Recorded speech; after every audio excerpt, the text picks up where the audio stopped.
welcome to the Afterwards program. My name is Baba Kafense Chike, your host. I'm joined by Bishop Dijanava Akita, our presenter for this week's sermon. The title of the sermon is Good Trouble.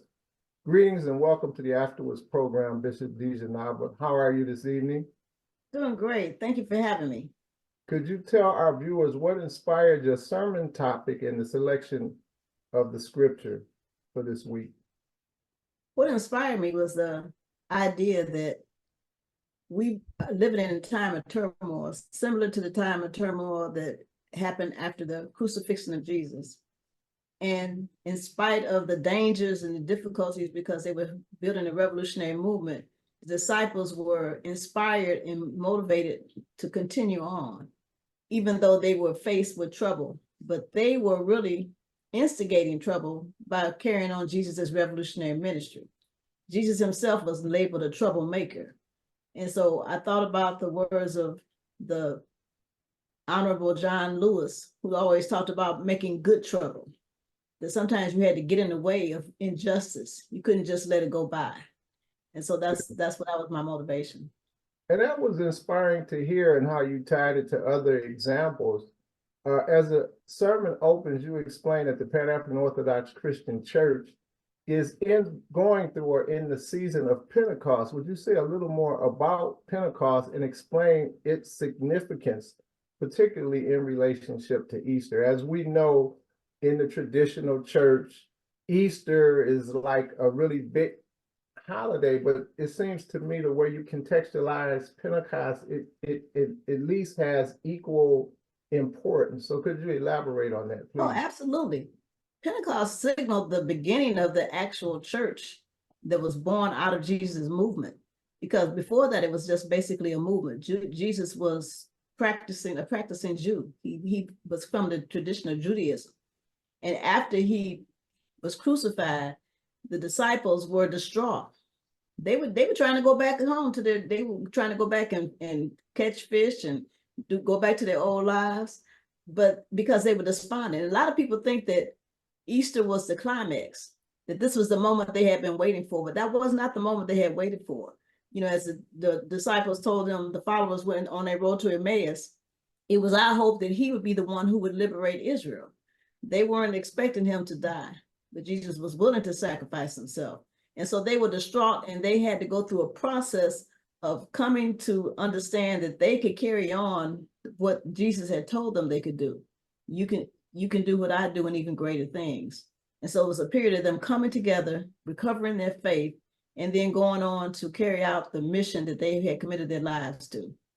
So this 50 days from Easter to Pentecost was more about this transformation, because if I'm understanding you correctly, after Easter, it was kind of like, all right, the movement's over, perhaps. And it was actually this time period that was really a time period of reinvigoration, yes, birth. And really, it seems like to me, it could be applicable that the term resurrection would apply there as well. Exactly. And that's why I said this Pentecost is a part of our annual season of renewal and rebirth, you know, where we go through these different processes, because we understand that everything happens in cycles. For every action, there's a reaction. And so the disciples had to go through something to get to the point where they could continue on what Jesus had told them they could do. And so many theologians postulate that the resurrection appearances, the views of the risen Christ, were actually those things that helped them regain their faith and their confidence in themselves. And they realized that they had the same divinity within them that Jesus had himself. Yes, and you mentioned cycles, and in the sermon, you also talk about the connection to cycles or the cyclical nature of African culture and things that our African ancestors dealt with. Could you maybe say a little more about the connection there? Well, you know, sometimes we think that what we see presently is the end and all of everything. But when people are looking ahead, or visionaries, they understand that things happen in cycles. You know, day becomes night, night becomes day. You know, even when we inhale, our breath is not fulfilled if we don't exhale. There's a cycle that's involved, and African people over the centuries came to realize that things happen in tandem with each other, that they're not just fragmented, but we look at the world in fragmented stages, like they're just clips, movie clips or pictures, but there's a continuous cycle that goes throughout nature. Okay, thank you for that. You also assert that we believe or that we exist within a greater source that we describe as cosmic energy and creative intelligence, and that each of us has an inner spirit that seeks fulfillment even in the face of adversity, and that we are compelled to not only confront trouble, but that the spirit in us creates moments for us to confront trouble and engage trouble. Please explain and reference some of the samples you provided, several including the Black Messiah, Rosa Parks, John Lewis, and others. Help us understand why we should be compelled to cause trouble. Well, you know, I was really intrigued when I read the book, The Rebellious Life of Mrs. Rosa Parks, because so many times we only get part of the story. And as a child growing up, I was always taught that Rosa Parks didn't give up her seat because she was just so tired.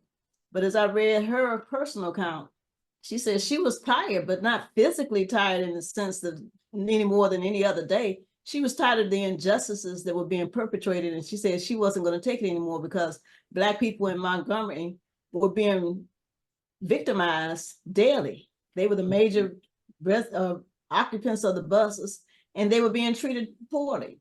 And so she just said she just couldn't take it anymore. So it was a her determination and willpower that said, even though I might be beaten as many people were, I might be killed as some people were, I might be jailed, she still was not going to allow the injustices to continue. And that was the same fervor that John Lewis had when he was walking across that Edmund Pettus Bridge, where he said he saw the troopers out there, he saw the police, and he knew what could happen because days before, other people who had marched nonviolently had been murdered. And so, but in spite of that, there was something inside that said, we've got to stand up for our rights, that we are human beings and we deserve to have the same privileges as every other human being. Yes, and I have a shared experience. I was probably in my 40s when I found out that Rosa Parks was not tired and her feet hurt. And particularly as an African-American studies teacher and all this, I was really extremely disappointed. Like you all told me the story all my life. Anyhow, if you get a chance to read that book, you'll see she has a chapter that she dedicates to Reverend Clegg, our founder. And she said that she frequently came to the shrine on weekends and in special programs because that was the one church in Detroit that she could see doing something in the community.